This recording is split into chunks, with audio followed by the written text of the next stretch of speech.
Hello everyone. आज अपना new chapter start हो रहा है रिग्रेशन एनालिसिस। मैं आज कोशिश करूँगी कि आज शाम सॉरी कल मेरे तो वीडियो नहीं अपलोड हुई क्योंकि थर्ड ईयर का मार्केटिंग का सिलेबस बहुत पे है। तो मैं आज शाम को कोशिश करूँगी कि थोड़ी एक शाम वीडियो अपलोड करके कि आप ये चैप्टर थोड़ा सा की कर दिए कंप्लीट कर दिए।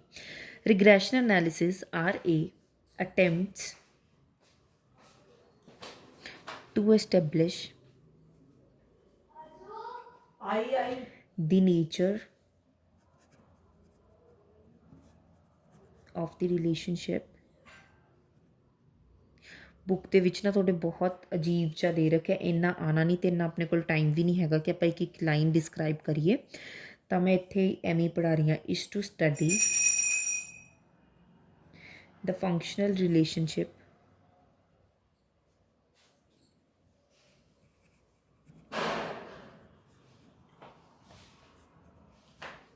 between the variables and thereby provide a mechanism for prediction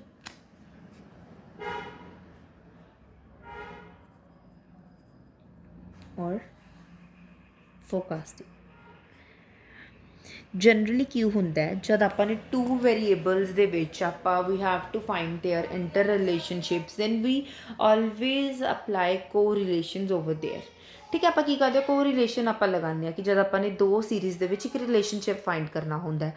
but ਅਗਰ ਇਨ ਕੇਸ ਅਗਰ ਦੋ ਰਿਲੇਸ਼ਨ ਵੇਰੀਏਬਲਸ ਦੇ ਵਿੱਚ ਸੀਰੀਜ਼ ਦੇ ਵਿੱਚ ਤੁਹਾਨੂੰ ਰਿਲੇਸ਼ਨਸ ਨਾ ਦਿੱਤੇ ਹੋਣ, मतलब फाइंड करने हो, सपोज जिमें सपोज थोड़े को एक्स ते वाई दो सीरीज़ है, ठीक है, जिमें 10 20 30 40 50 एंड ए फाइंड करना है।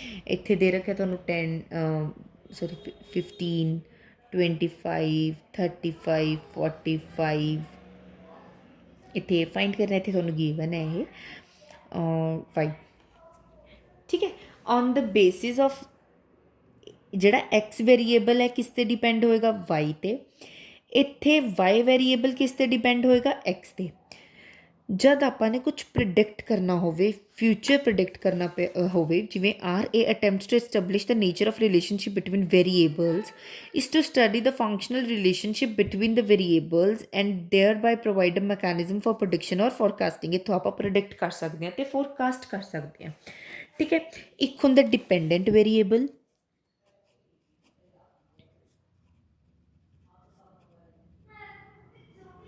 थोड़ी जी थ्योरी मैं थोड़ा तां करवा देनी है अगर सपोज इन केस थोड़ा कई बार प्रैक्टिकल नहीं आता तो कुछ तुसी लिखन जोगे हो जाओ। इंडिपेंडेंट एक होंगे ने अपने को इंडिपेंडेंट वेरीएबल्स। ठीक है, डिपेंडेंट वेरीएबल्स जेडे वेरीएबल्स अपन ने प्रिडिक्ट करने होंगे, वेरीएबल्स टू बी प्रिडिक्टेड, जिमें ए वाले ये हो गए डिपेंडेंट वेरीएबल। इंडिपेंडेंट वेरीएबल्स किहड़े होंदे, variable use to predict another variable, variable जिन्होंने आप यूज़ करते हैं, जिमें ए सपोज ए यूज़ करांगे variable that is use to predict another variable, variable that is used to predict another variable. Okay, फिर की है नैक्सट किहड़ियां होंदियां ने टाइप्स ऑफ रिग्रेशन।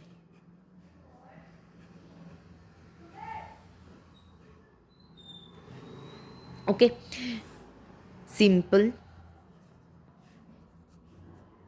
ते multiple, linear and non linear. Simple दो वेरीएबल्स जिदा ये, मल्टीपल मतलब मोर देन टू वेरीएबल्स।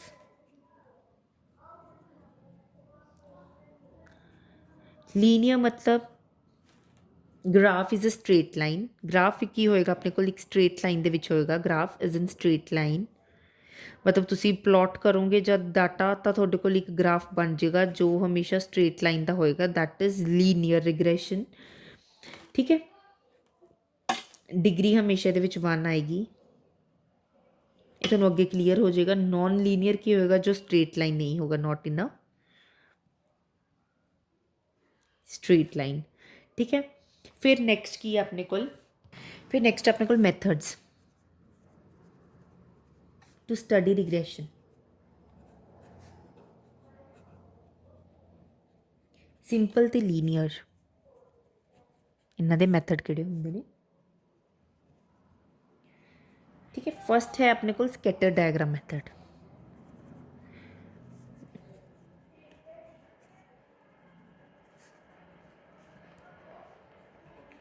ਇਹਦੇ ਵਿੱਚ ਕੀ ਹੁੰਦਾ ਹੈ, ਇਹ ਹੁੰਦੀ ਹੈ ਐਕਸ ਐਕਸਿਸ, ਇਹ ਹੁੰਦੀ ਵਾਈ ਐਕਸਿਸ। ਐਕਸ ਐਕਸਿਸ ਤੇ ਹਮੇਸ਼ਾ ਆਪਾਂ ਇੰਡੀਪੈਂਡੈਂਟ ਵੇਰੀਏਬਲ, ਇੰਡੀਪੈਂਡੈਂਟ ਵੇਰੀਏਬਲ ਜਿਹੜਾ ਆਪਾਂ ਨੂੰ ਪਤਾ ਹੈ, ਇੱਥੇ ਆਪਾਂ ਓਵਲੇ ਪਲਾਟ ਕਰਾਂਗੇ। ਇੱਥੇ ਆਪਾਂ ਡਿਪੈਂਡੈਂਟ ਵੇਰੀਏਬਲ ਜਿਹੜਾ ਆਪਾਂ ਨੇ ਕੀ ਕਰਨਾ ਹੈ, ਕੈਲਕੂਲੇਟ। ਇੱਕ ਆਪਾਂ ਲਾਈਨ ਬਣਾਵਾਂਗੇ, ਡਰਾ ਕਰਾਂਗੇ, ਕਿਉਂਕਿ ਲੀਨੀਅਰ ਹੈ ਤਾਂ ਕੀ ਬਣੇਗੀ, ਸਟ੍ਰੇਟ ਲਾਈਨ। ਤਾਂ ਸਪੋਜ਼ ਇੱਥੇ ਆਪਣਾ ਇੰਡੀਪੈਂਡੈਂਟ ਵੇਰੀਏਬਲ ਹੈ, ਇੱਥੋਂ ਆਪਾਂ ਡਿਪਿਕਟ ਕਰ ਸਕਦੇ ਹਾਂ ਆਪਣਾ ਕੀ ਆਏਗਾ, ਡਿਪੈਂਡੈਂਟ ਵੇਰੀਏਬਲ। ਅੰਡਰਸਟੂਡ। ਇਸ ਨੂੰ ਕੰਸੀਡਰ ਕਰਕੇ ਆਪਾਂ ਇੱਥੇ ਕੀ ਕਰ ਸਕਦੇ ਹਾਂ, ਆਪਣਾ ਪ੍ਰੋਡਕਟ ਕਰ ਸਕਦੇ ਹਾਂ ਆਪਣਾ ਡਿਪੈਂਡੈਂਟ ਵੇਰੀਏਬਲ।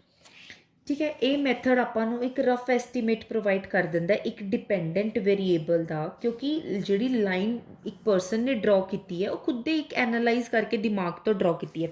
ਹੁਣ ਸਪੋਜ਼ ਮੈਨੇ ਕਿੱਥੇ ਲਾਈਨ ਡਰਾ ਕੀਤੀ, ਪਰ ਤੁਸੀਂ ਕੀ ਕਰੋਗੇ, ਲਾਈਨ ਇਹ ਕਿੱਥੇ ਡਰਾ ਕਰ ਦੋਗੇ, ਤਾਂ ਇਹ ਇੰਨਾ ਰਿਲਾਇਬਲ ਨਹੀਂ ਹੈਗਾ ਮੈਥਡ। ਇਹਦੇ ਡਰਾਬੈਕ ਹੀ ਇਹੀ ਹੈ ਕਿ ਇਹ ਸਬਜੈਕਟਿਵ ਨੇਚਰ 'ਤੇ ਡਿਪੈਂਡ ਹੁੰਦਾ, ਇਹ ਪਰਸਨ ਟੂ ਪਰਸਨ ਡਿਪੈਂਡ ਕਰਦਾ ਹੈ। ਠੀਕ ਹੈ, ਹੁਣ ਨੈਕਸਟ ਕੀ ਆਪਣੇ ਕੋਲ ਰਿਗਰੈਸ਼ਨ ਲਾਈਨਸ, ਇਹ ਸਭ ਤੋਂ ਇੰਪੋਰਟੈਂਟ ਹੈ। ਹੁਣ ਇਹ ਧਿਆਨ ਨਾਲ ਪੜ੍ਹਨਾ, ਦੇਖਿਓ ਕਿ ਰਿਗਰੈਸ਼ਨ ਲਾਈਨਸ ਕੀ ਹੁੰਦੀਆਂ ਨੇ।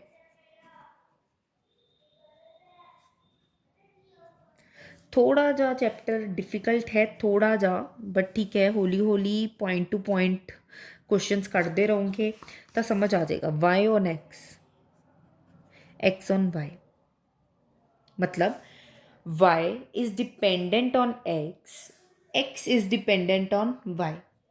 ਜਿਹੜਾ ਫਸਟ ਲਿਖਿਆ ਹੋਏਗਾ that is dependent variable, next one is later one is independent।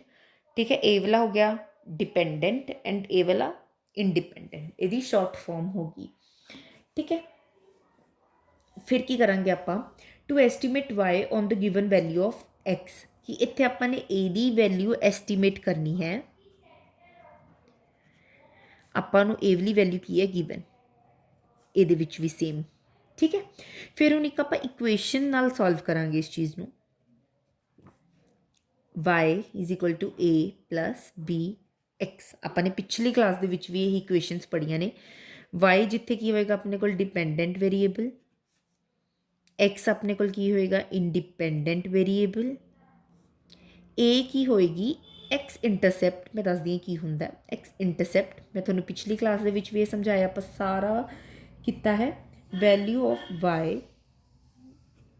Van X is equal to 0, मतलब अगर x अपने को 0 हो जाए तो b इंटू 0 0, तो y एक्स इंटरसेप्ट हो जाए, एक्स इंटरसेप्ट डिपेंड करता है, तो a y is equal to value of a। ठीक है, फिर की आ जाएगा अपने को b, slope of the line, कि जिन्नी अपनी चेंज हो रही है, ठीक है, constant of change in Y, मतलब किन्नी अपनी वाई चेंज हो रही है अगर आप एक्स नू चेंज कर रहे हैं, स्लोप ऑफ द लाइन। ठीक है, amount of change in Y per unit change in X, कि अपना एक्स कितना वेरीएबल चेंज हो रहा है, उस एक्स के कॉन्सटेंटली चेंज होने के नाल वाई के उत्ते की फर्क पै रहा है, कि इन्हां दी स्लोप दे विच चेंजिज आ रहे हैं। ठीक है, उदा ही सेम है, ये ओपोजिट ही है, जिमें X is equal to A plus B Y, इत्थे ए की हो जाएगा डिपेंडेंट, ए की हो जाएगा इंडिपेंडेंट, ए सेम ही वही अपनी वाई इंटरसेप्ट पर डिपेंड करेगी, अगर वाई 0 है तो एक्स इज इक्वल टू ए की हो जाएगी अपनी स्लोप ऑफ द लाइन। ठीक है, ये सेम है बिल्कुल अपना। हम ठीक है, हुण नैक्सट आप रीड करांगे ਲੀਸਟ ਸਕੇਅਰ ਮੈਥਡ। ਆਪਾਂ ਨੇ ਇਹ ਹੁਣ ਤੁਹਾਨੂੰ ਸਮਝ ਆ ਗਈ ਚੀਜ਼ ਕਿ y on x ਕੀ ਹੁੰਦਾ, x on y ਕੀ ਹੁੰਦਾ। ਇਹ ਇੰਪੋਰਟੈਂਟ ਹੈ, ਇਹੀ ਤੁਹਾਡੇ ਸਿਲੇਬਸ ਦੇ ਵਿੱਚ ਹੈ। ਠੀਕ ਹੈ, ਹੁਣ ਆਪਾਂ ਰੀਡ ਕਰਾਂਗੇ ਲੀਸਟ ਸਕੇਅਰ ਮੈਥਡ ਕੀ ਹੁੰਦਾ। ठीक है, इंपॉर्टेंट मेथड है लीस्ट स्क्वायर मेथड।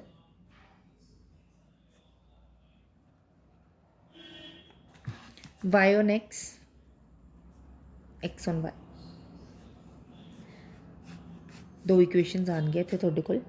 ठीक है, इहदे लई तुहानूं की कैलकुलेट करना है। सपोज तुहानूं इत्थे x ते y सीरीज़ दे रखी है।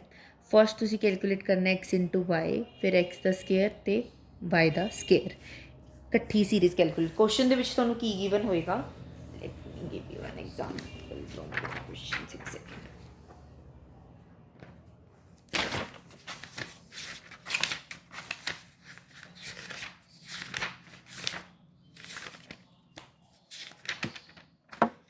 देखो फस्ट आपाने की रीड किया, मैथड्स ऑफ लीस्ट स्केयर। पहला आपाने की रीड किया, वाली लाइन वाला रिग्रेशन किया। फिर हुण आपां मैथड ऑफ लीस्ट स्केयर है। हुण मैं तुहानूं ये इन शॉर्ट दे विच पढ़ाऊंगी, ये तुसीं कुछ नहीं पढ़ना, कन्फ्यूज़ हो जाएंगे बिल्कुल देख के। ठीक है, एक ही दे रखा क्वेश्चन दे रखा एक्स ते वाई की सीरीज़ दे रखी है। फिर तुहानूं वाई ऑन एक्स कि वाई नूं प्रोडिक्ट करो if X is equal to 20, इत्थे की करो एक्स नूं प्रोडिक्ट करो if Y is equal to 5। तो तुहानूं इक्वेशन सॉल्व करनी पएगी सब तो पहला। ठीक है, वो इक्वेशन की है, सब तो पहला तुसीं एक्स सॉल्व करोगे, वाई सॉल्व करोगे, एक्स वाई, एक्स स्केयर ते फिर वाई स्केयर। फिर तुहानूं नॉर्मल इक्वेशनस तो जितों तुहानूं ए ते बी की वैल्यू आएगी, क्योंकि तुहाडी इक्वेशन की है Y is equal to A plus B X, X is equal to A plus B Y. तो तुहानूं इहदे नाल वाई ती एक्स की वैल्यू लैन लई ए ते बी की तुहानूं की चाहिए है, वैल्यू चाहिए है। ठीक है, इहदे नाल तुसीं की करोगे, नॉर्मल इक्वेशनस अपने सारियां पिछले चैप्टर दे विच ही अच्छे तरीके नाल रीड कीतियां। Summation Y is equal to N A plus B summation X, X नाल मल्टीप्लाई कर दो, summation X Y is equal to A summation X plus B summation X दा स्केयर। ठीक है, अगर थोने ए तो होगी चीज़ जदों थोने वाई दी फाइंड करनी है, समझ गए, जब थोने वाई दी फाइंड करनी है कि वाई की है थोड़ा, इत्थे थोने वाई दी वैल्यू फाइंड करनी है, डिपेंडेंट वेरीएबल। इत्थे थोने एक्स दी वैल्यू फाइंड करनी है, X is equal to N A plus summation sorry B summation Y, फिर वाई नाल मल्टीप्लाई कर दो।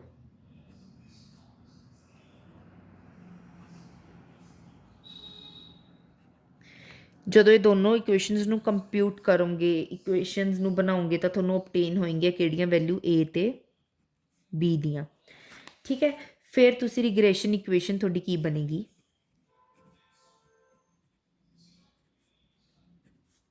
y on x मतलब now y is a dependent variable and x is a independent variable. मैं दोबारा बोल रही हूँ क्योंकि ये थोड़ा मतलब रियलाइज़ करना इनू थोड़ा औखा हो जाता है।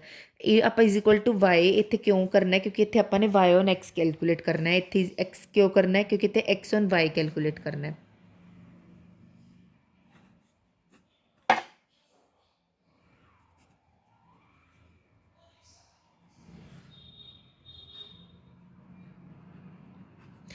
इत्थे फिर जिहड़ी क्वेश्चन दे विच जिवें हुण ये तुहाडे कोल दो इक्वेशनस आ जाणगीआं, ए ते वैल्यू दी पुट करके वैल्यू जिवें देखो ए आ गई तुहाडे कोल, इत्थे ए दी वैल्यू ये आ गई, एक्स दी इक्वेशन केड़ी बन गई ये। ठीक है, तो वाई दी इक्वेशन केड़ी बन जाएगी ये, वाई दी इक्वेशन ए बन जाएगी। दो इक्वेशनस आ गई, एक ए वाली बन गई, एक तुहाडे कोल ए वाली बन गई। ठीक है, हुण इस इक्वेशन दे विच की करोगे, एक्स की वैल्यू केड़ी पुट करोगे 20, क्योंकि वाई की वैल्यू कढ़नी है। उहदे विच एक्स की वैल्यू कढ़नी है, वाई की वैल्यू गिवन है तो की कर दोगे 5 पुट कर दोगे, तुहाडे कोल हुण आंसर आ जाएंगे। फिर तो एक्स ते वाई की वैल्यू आ जाएगी। ठीक है, ये तुहाडा हो गया किहड़ा मैथड, लीस्ट स्केयर मैथड। हुण देखो थोड़ा ए वाला कंप्लीट हो गया। हुण की है regression equation through regression coefficients के थ्रू आपां ने की कीता है, रिग्रेशन इक्वेशन कैलकुलेट करनी है। ये आपां ने रिग्रेशन थ्रू एक आपां ने की कीता सी derivations of line, regression lines that is a plus B x, जिथे अपनी स्लोप बी की होगी स्लोप। ठीक है। ਹੁਣ ਇਹ ਫਸਟ ਕੀ ਹੈ, ਡਿਵੀਏਸ਼ਨ ਫਰੋਮ ਐਕਚੁਅਲ ਮੀਨ। ਪਹਿਲਾਂ ਆਪਾਂ deviation from actual mean, then deviation from assumed mean, ਫਿਰ ਆਪਾਂ ਅਪਲਾਈਂਗ ਐਕਚੁਅਲ ਆਬਜ਼ਰਵੇਸ਼ਨ, ਫਿਰ ਅਪਲਾਈਂਗ ਗਰੁੱਪ ਡਾਟਾ। ਫਸਟ ਕੀ ਹੈ, ਐਕਚੁਅਲ ਮੀਨ ਦੇ ਨਾਲ ਆਪਾਂ ਕਿਵੇਂ ਡੈਵੀਏਸ਼ਨ ਕ੍ਰੀਏਟ ਕਰਦੇ ਹਾਂ। ਇਹਨੂੰ ਸਭ ਨੂੰ ਤੁਸੀਂ ਇਹ ਵਾਲੀ ਡੈਰੀਵੇਸ਼ਨਸ ਨੂੰ ਭੁੱਲ ਜਾਓ, ਮੈਂ ਜਸਟ ਤੁਹਾਨੂੰ ਫਾਰਮੂਲਾਜ਼ ਅਪਲਾਈ ਕਰਕੇ ਦੱਸਦੀ ਹਾਂ ਕਿ ਇਹਨੂੰ ਕਿਵੇਂ ਕੈਲਕੂਲੇਟ ਕਰਨਾ ਹੈ। ਠੀਕ ਹੈ, ਜਦੋਂ ਤੁਸੀਂ ਲਿਖਦੇ ਹੋ y on x, that means by(x). ਜਦੋਂ ਲਿਖਦੇ ਹੋ x on y, that means bxy। ਜਿਹੜੀ ਟਰਮ ਬਾਅਦ 'ਚ ਆ ਉਹ ਬਾਅਦ ਦੇ ਵਿੱਚ, ਜਿਹੜੀ ਟਰਮ ਪਹਿਲਾਂ ਉਹ ਪਹਿਲਾਂ, ਜਿਹੜੀ ਟਰਮ ਪਹਿਲਾਂ ਉਹ ਪਹਿਲਾਂ, ਉਹ ਜਿਹੜੀ ਟਰਮ ਬਾਅਦ ਵਿੱਚ ਆ ਉਹ ਬਾਅਦ ਵਿੱਚ। ਠੀਕ ਹੈ, ਹੁਣ ਤੁਹਾਨੂੰ ਮੈਂ ਇਹ ਕੀ ਚੀਜ਼ ਦੱਸੀ, by(x), ਇਹਨੂੰ ਆਪਾਂ ਕੀ ਕਹਿੰਦੇ ਆ, ਇਹ ਟਰਮ ਨੂੰ regression coefficient of y on x, ਇੱਦਾਂ ਹੀ same regression coefficient of x on y।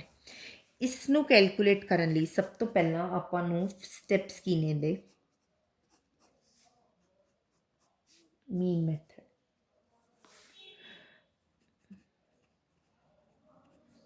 Steps ਕੀ ਹੈ, ਫਸਟ ਸਟੈਪ ਕੀ ਹੈ ਇਹਦਾ, ਸਭ ਤੋਂ ਪਹਿਲਾਂ ਆਪਾਂ ਨੇ ਓਬਟੇਨ ਕਰਨਾ ਹੈ x ਬਾਰ, ਮਤਲਬ ਮੀਨ ਆਫ x। नेक्स्ट की है अपना obtain y bar, mean of y series।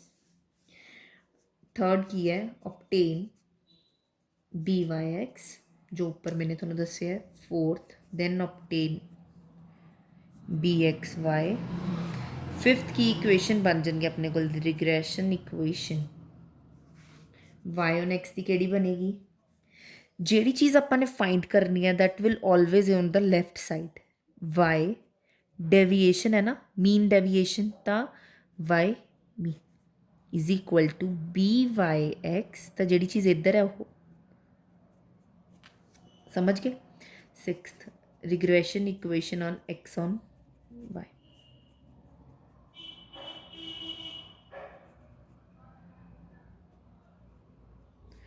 बाहर ठीक है, देखो ਹੁਣ ਇਹਦੇ ਨਾਲ ਜਿਹੜੇ by(x) ਹੈ ਤੇ bxy ਹੈ, ਇਹਨੂੰ ਕੈਲਕੂਲੇਟ ਕਰਨ ਦੇ ਵੀ ਆਪਣੇ ਕੋਲ ਤਿੰਨ ਫਾਰਮੂਲਾਜ਼ ਹੁੰਦੇ ਨੇ। ਠੀਕ ਹੈ, ਹੁਣ ਉਹ ਤਿੰਨੋਂ ਫਾਰਮੂਲਾਜ਼ ਤੁਸੀਂ ਧਿਆਨ ਨਾਲ ਦੇਖਿਓ ਕਿ ਇਹਨੂੰ ਆਪਾਂ ਤਿੰਨੋਂ ਫਾਰਮੂਲਾਜ਼ ਨੂੰ ਆਪਾਂ ਕਿੱਦਾਂ ਜਨਰੇਟ ਕਰਦੇ ਹਾਂ ਤੇ ਕਿੱਦਾਂ ਕੈਲਕੂਲੇਟ ਕਰਦੇ ਹਾਂ। ਠੀਕ ਹੈ, ਤਿੰਨੋਂ ਫਾਰਮੂਲਾਜ਼ ਦਾ ਖੁਦ ਦਾ ਆਪਣਾ ਆਪਣਾ ਇੱਕ ਇੰਟਰਲਿੰਕਡ ਹੁੰਦੇ ਨੇ ਇੱਕ ਦੂਜੇ ਦੇ ਨਾਲ। ਸਭ ਤੋਂ ਪਹਿਲਾਂ ਆਪਣਾ ਕੋਰਿਲੇਸ਼ਨ ਕੋਫੀਸ਼ੀਐਂਟ,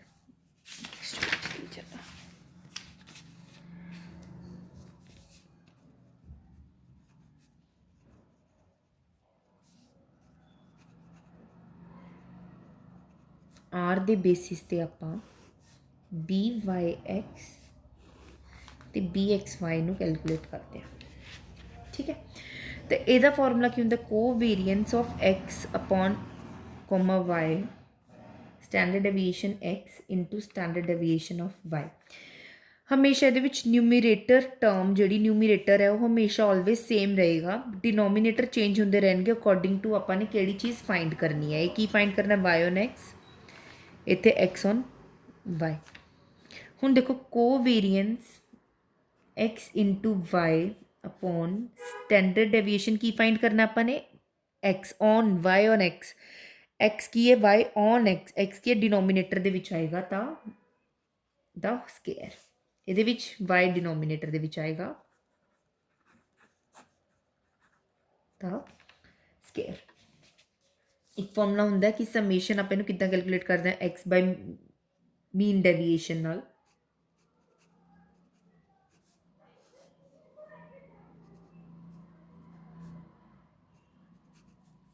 सेम रहेगा ऊपर वाला, नीचे की आ जाएगा अपना n, A part the whole square.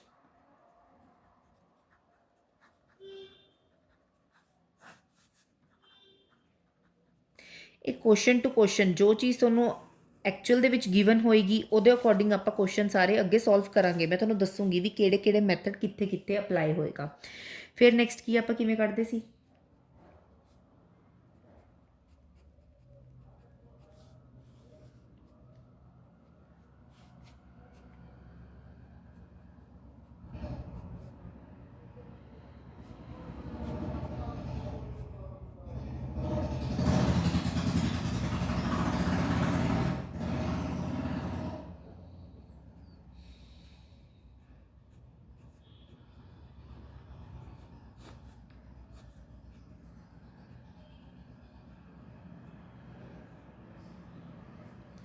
क्योंकि इत्थे जिहड़ा ए वाला स्केयर रूट है ये कट्टिया जाएगा, सॉरी अपना स्केयर आ जाएगा इत्थे। इदां ही सेम वाई का तुसीं कैलकुलेट करना है, सेम ही है। फिर लास्ट अपने कोल किहड़ा है जो सब तो इंपॉर्टेंट है,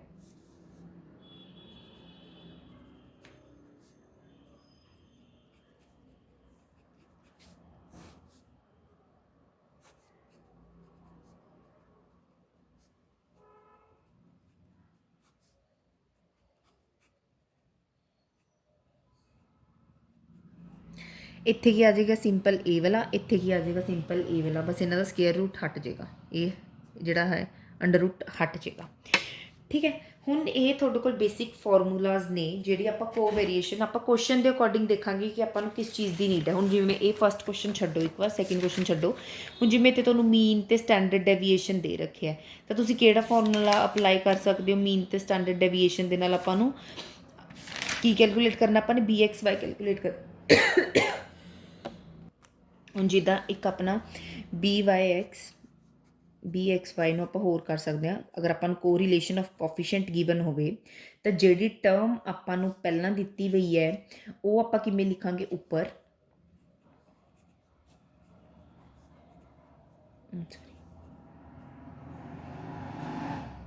ਹੁਣ ਜਿੱਦਾਂ ਇਹ ਵਾਲਾ ਕੁਐਸਚਨ ਹੈ, ਇੱਥੇ ਤੁਹਾਨੂੰ ਮੀਨ ਦੇ ਰੱਖਿਆ, ਸਟੈਂਡਰਡ ਡੈਵੀਏਸ਼ਨ ਦੇ ਰੱਖੇ, ਕੋਰਿਲੇਸ਼ਨ ਦੇ ਰੱਖੇ, ਤਾਂ ਤੁਸੀਂ ਇਹ ਵਾਲਾ ਲਗਾ ਸਕਦੇ ਹੋ ਨਾ ਆਪਰੇਸ਼ਨ BXY ਤੇ BYX ਕੈਲਕੂਲੇਟ ਕਰਨ ਲਈ। ठीक है, नैक्सट हम अपना एक फर्दर अपने को एक चीज़ होंगी है कि BXY तो BYX नूं आपां किद्दां कैलकुलेट करना है, ये वाले फॉर्मूले according. This is the most important formula, मैं लिखी दिनी हाँ।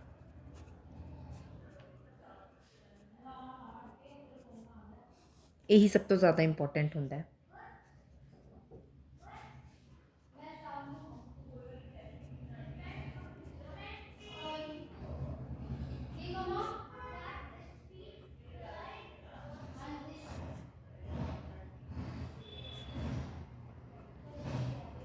ओके, हुण जिवें सपोज तुहाडे कोल एक क्वेश्चन है, जिद्दां आपां ही लगा लो, फस्ट क्वेश्चन है एक्स दे रखा तुहानूं, सॉरी 5 3 2 1 2 7 3, वाई दे रखे 6 1 0 0 1 2 1 एंड 5। इनू टोटल करोगे 24 है, वाई का टोटल करोगे 16 है, फिर एक्स स्केयर कड्डो, वाई स्केयर कड्डो तो एक्स वाई कैलकुलेट करो। ठीक है, एक्स स्केयर वाई स्केयर ये चीज़ां कैलकुलेट करन तो बाद तुहाडे कोल की चीज़ बचेगी, देखो हुण तुहानूं की कैलकुलेट करना है, इक्वेशन की है अपने कोल,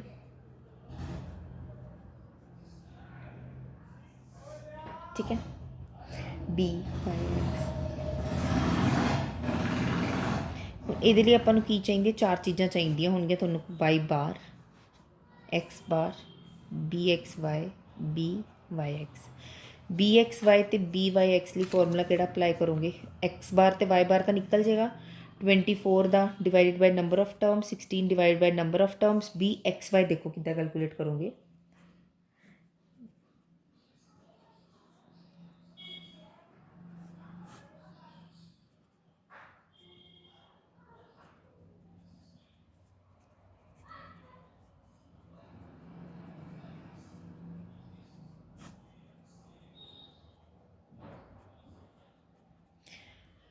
सारिया वैल्यूज़ थोड़ा इतों मिल जाएगियाँ, ये फॉर्मूला अप्लाई करोगे तो थोड़े को लेवलियाँ इक्वेशनस आ जाएगियाँ, दो इक्वेशनस बन जाएगियाँ, दोनों इक्वेशनस के विच फॉर्मूला वाई तो एक्स वाला भरोगे जो थोड़ा क्वेश्चन के विच गिवन है, तो थोड़ी इक्वेशन निकल लैनगियाँ। इन्होंने जस्ट थोड़ा इक्वेशनस ही पूछिए कि एक्स वाई की इक्वेशनस की बननगियाँ रिस्पैक्टिवली, तो इत्थे जस्ट एक्स वाई की इक्वेशनस ही कढ़नियाँ ने, सिंपल। तो इत्थे तक अपना थोड़ा स्टैप की हो जाएगा, कंप्लीट हो जाएगा। तो ये मैथड क्लीयर है बिल्कुल, ठीक है। हुण नैक्सट की है थोड़े को ये चीज़ होगी, फिर आप कल की क्लास मैं अज शामी वीडियो अपलोड कर दी अज्यूम्ड ही रह गया मेन इंपॉर्टेंट, होर तो हो गए सारे मतलब ख़त्म, ठीक है। Thank you.